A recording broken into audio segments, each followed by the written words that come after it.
बहुत दूर पहाड़ों और सूखे मैदानों के बीच एक छोटा सा गांव था जिसका नाम था अनंतपुर।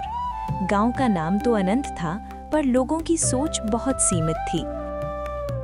वहां के लोग वही मानते थे जो उनके पुरखों ने माना था, वही करते थे जो पहले होता आया था, और जो नया सोचता था उसे शक की नज़र से देखा जाता था। अनंतपुर में एक लड़का रहता था, ईशान। उम्र सिर्फ 16 साल, पर आंखों में अजीब सी गहराई थी, जैसे वो सिर्फ आज नहीं बल्कि कल को भी देख सकता हो। ईशान गरीब परिवार से था। उसके पिता खेती करते थे और माँ सिलाई का काम। गांव के लोग उन्हें सीधा साधा कहते थे, पर असल में वो लोग ईमानदार थे। इतने ईमानदार कि कभी-कभी दुनिया उनका मजाक बना लेती थी। ईशान बचपन से ही अलग था। जब बाकी बच्चे खेलते थे, वो मिट्टी को छूता, पेड़ों से बातें करता और अकेला बैठकर आसमान को देखता। लोग कहते, ये लड़का थोड़ा अजीब है, इसका दिमाग खेतों में ही रह गया है। पर ईशान को फर्क नहीं पड़ता था। एक दिन ईशान अपने पिता के साथ खेती में गया। जमीन सूखी थी, आसमान में बादल नहीं थे और हवा भी थकी हुई सी लग रही थी। पिता ने गहरी सांस लेकर कहा, ईशान, इस साल भी फसल कम होगी। शायद हमें गांव छोड़कर शहर जाना पड़े। ये बात ईशान के दिल में तीर की तरह चुभ गई। उसने मिट्टी उठाई, उसे हाथ में घुमाया और बोला, बापू, अगर हम मिट्टी को समझें तो शायद मिट्टी भी हमें समझे। पिता मुस्कुरा दिए, पर वो मुस्कान थकी हुई थी। बेटा, मिट्टी को समझने में जिंदगी निकल जाती है। उस रात ईशान सो नहीं पाया। वो घर के पीछे बैठा तारे गिनता रहा। तभी उसे याद आया, गांव के बाहर एक पुराना कुआं था जिसके पास कोई नहीं जाता था। लोग कहते थे वहां कुछ अजीब है, कुछ कहते भूत है, कुछ कहते बद्दुआ लगी है। ईशान को डर नहीं लगा। उसने तय किया कि सुबह वहां जाएगा। सुबह सुबह ईशान चुपके से घर से निकला और पुराने कुएं की तरफ चल पड़ा। कुएं के पास पहुंचकर उसने देखा, वहां एक बुढ़ा बैठा था। सफ़ेद दाढ़ी, गहरी झुर्रियों भरा चेहरा और आंखों में ऐसी चमक जैसे वो सब कुछ जानता हो। बुढ़े ने बिना देखे कहा, तुम्हें पता है, ज्यादा लोग यहाँ आते नहीं। ईशान ने हिम्मत करके पूछा, आप कौन हो? मैं वही हूँ जो समय छोड़ गया था। ईशान समझ नहीं पाया, पर चुप रहा।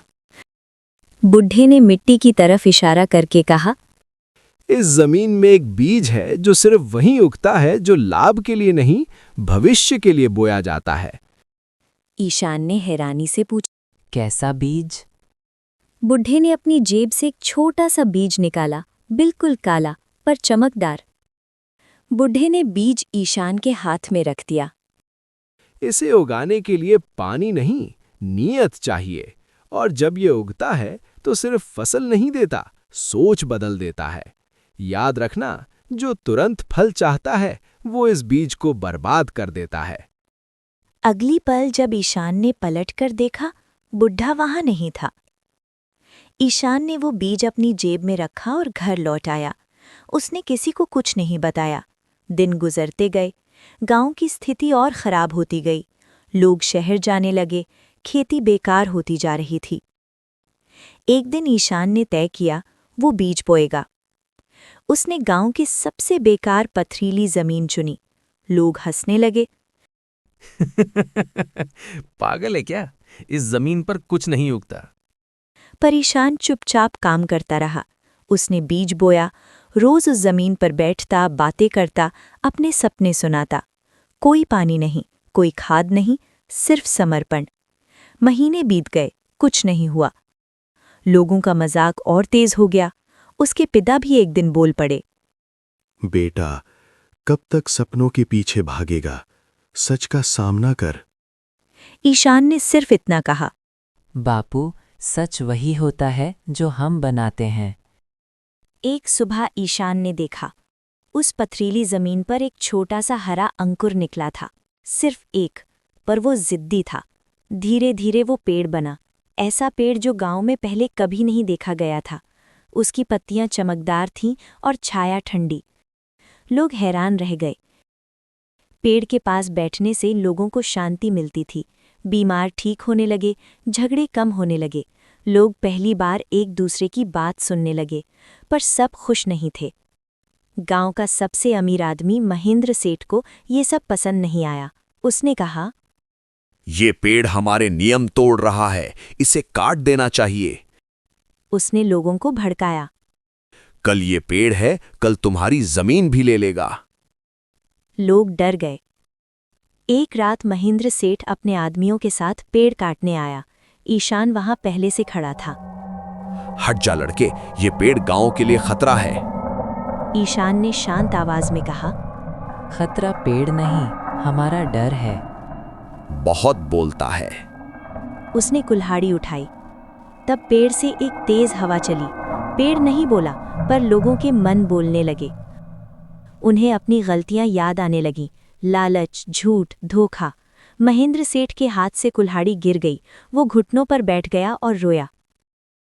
उस दिन के बाद गांव बदल गया। लोग शहर नहीं गए, उन्होंने मिलकर नए तरीके से खेती की।